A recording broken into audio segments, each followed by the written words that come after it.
जो हम लोग नई चीजें आज इस विभाग पर मजबूती से डाल रहे हैं। बड़ी संख्या में गांव में वृद्ध, दिव्यांग, असहाय लोग हैं जो राशन की दुकानों तक नहीं पहुंच पाते। 100% हम लोग ये सुनिश्चित करेंगे कि वृद्ध, दिव्यांग लोग, निराश्रित लोग जिनके परिवार में भी कोई, उनको 100% राशन उनके ही घर पर लोग पहुंचाने की व्यवस्था मुख्यमंत्री जी के दिशा निर्देशन पर कर रहे हैं। उसको और प्रभावशाली करेंगे। राशन, उनकी खाद्य सामग्री जिस दिन हमारे गोडाउन से चलेगी, हम लोगों ने अभी ये व्यवस्था की है कि 100% जो लाभार्थी हैं उनके मोबाइल पर ये मैसेज के द्वारा उन्हें सूचना दी जाएगी कि वो अपना अनाज किन डेटों में उठा लें, उनका अनाज यहाँ से भेजा जाएगा, जिससे कहीं सार्वजनिक वितरण प्रणाली और जो लाभार्थी हैं उनके बीच में कोई कंफ्यूजन ना रह जाए और लाभार्थी को ये मालूम हो जाए कि हमारा राशन हमारी पोटी की दुकान पर आ गया है। इसको हम लोगों ने 100% नई लोगों ने योजना शुरू की है। इसमें 100% अब हम लोग लाभार्थी को मैसेज करके उसको सूचना उसके जो खाद्यान्न है उनको देने का कार्य है।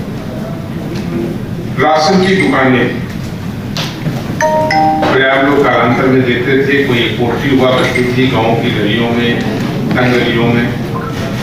कच्चे मकान में, छपरे के नीचे लोग राशन बांटते थे। पानी गिरा, ओलावृष्टि हुई, कुछ हुई, खाद्यान्न भी खराब। भारत सरकार और राज्य सरकार इस पर बहुत प्रभावशाली कदम उठाया और अन्नपूर्णा भवन के नाम से हर ग्राम पंचायत और कोटे पर हम लोगों की आगे योजना है। इसमें लोग अन्नपूर्णा भवन बना। आप देखेंगे कि पिछली बार भी 200 करोड़ के विभागीय बजट से लगभग 2576 अन्नपूर्णा भवनों का निर्माण लोग करा रहे हैं, जो लगभग कंप्लीट की ओर। वर्ष 2026-27 में 500 करोड़ रुपए की वित्तीय स्वीकृति प्रदान की गई है, जिसमें हम बचे हुए नए जो हमारी ग्राम पंचायतें हैं जहाँ हमारे सार्वजनिक वितरण प्रणाली दुकानें हैं, वहाँ अन्नपूर्णा भवन का चिन्हांकन कराएंगे और इसको पीएम गति शक्ति के माध्यम से स्थल का चिन्ह। पीएम गति शक्ति का नाम मैंने इसलिए लिया कि अन्नपूर्णा भवन जहाँ बने वो रोड से कनेक्ट हो, गांव की आबादी से बहुत दूर ना हो और जो लाभार्थी है वो आसानी से वहां पहुंच सके और उसका उपयोग हो। एक नई सुविधा का भी हम सब लोग देने पर काम कर रहे हैं और बहुत जल्द वो जनता के बीच में हो कि जो हमारे अन्नपूर्णा भवन या हमारी राशन की दुकानें इन पर जो हमारा गरीब लाभार्थी आता, हम लोगों की परंपराएं हैं भारत में कि हम लोग कहते हैं कि अगर हम सूखा रूखा भी खिलाते हैं और सम्मान से खिलाते हैं तो लोग कहते हैं कि उसमें ज्यादा आनंद आता है। आज ही भारत के प्रधानमंत्री जी के भवन में उसको और सम्मान से और सुविधा पूर्वक हम लोग देख रहे हैं। तो हर अन्नपूर्णा भवन और राशन की दुकानों पर कुर्सियों की, बेंचों की भी व्यवस्था हम करने जा रहे हैं और वहाँ पर उन्हें चाहे गर्मी हो या अन्य मौसम हो, वहाँ पीने की पानी की भी व्यवस्था हम लोग इस योजना में अतिशीघ्र करने जा रहे हैं। लगभग हम इसको आगे प्रभावशाली रूप से करने की स्थिति में है। अगर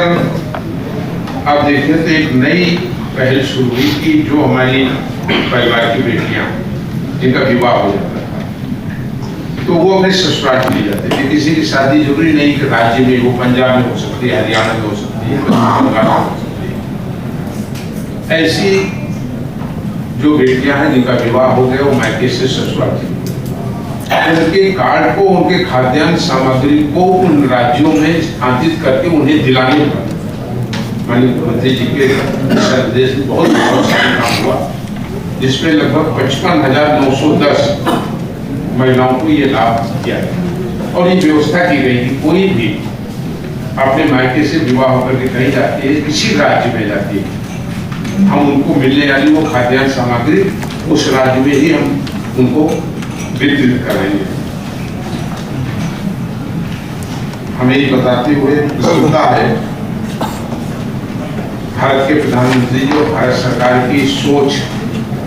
भावना और अन्नदाताओं को मजबूत करने की दृष्टि में जो सबसे महत्वपूर्ण कदम लगातार उठाए जा रहे हैं, उनके समर्थन मूल्यों का निर्धारण, एमएसपी। इस वर्ष जो हम लोगों की गेहूं की खरीद हुई है, ये अभी तक सबसे ऐतिहासिक खरीद हुई है। और हम कह सकते हैं कि आंकड़ों में भी इस वर्ष जो हम लोगों ने किया है, अगर इसे देखें 2017-18 और 2026-27 में, तो प्रदेश में लगभग 55.89 लाख किसानों से 265.82 लाख मीट्रिक टन की ऐतिहासिक खरीद हम लोगों ने इस बार की है, जो अगर हम गत वर्षों से भी देखें तो बहुत बड़े प्रतिशत से हमने इसमें बढ़ोतरी की, जो इस चीज को साबित करता है कि आज जो राज्य सरकार, केंद्र सरकार मिलकर के एमएसपी का मूल्य का निर्धारण कर रहे हैं, और प्रधानमंत्री जी, मुख्यमंत्री जी की जो भावना है कि हम अन्नदाताओं के उनके उत्पादन का मूल्य हम उन्हें दे सकें, उस पर किसानों ने रुचि ली। किसानों ने अपने उत्पादन का जो उनका अनाज था उसको क्रय केंद्रों तक लाए, किसानों को भटकना न पड़े। एक समय सीमा पर उनको हम लोगों ने भुगतान करने का भी प्रयास किया, और कहीं ऐसी शिकायतें आज उत्तर प्रदेश में नहीं आ रही।